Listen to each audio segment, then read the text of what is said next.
Ya. Hai guys, kita lagi menikmati makan siang di Lapas Samosir, di ruko di sebelahnya, di seberangnya Rumah Sakit Sariasi Ciputat. Di sini masakannya ada macam-macam nih, masakan khas Batak. Ada saksang nih. Saksang ini rasanya nikmat sekali, khas Batak banget karena ada andalimannya itu terasa sekali nih andalimannya. Nikmat sekali. Terus ada panggang juga.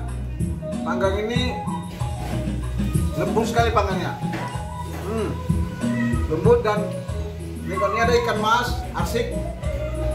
Terus ada daun singkong tumbuk pakai santan sama rimbang. Terus ada sop juga. Mari guys, nikmati makanan di Lapas Samosir ini. Makanan yang paling enak yang khas Batak, makanan paling enak sedunia. Oke guys, thank you guys.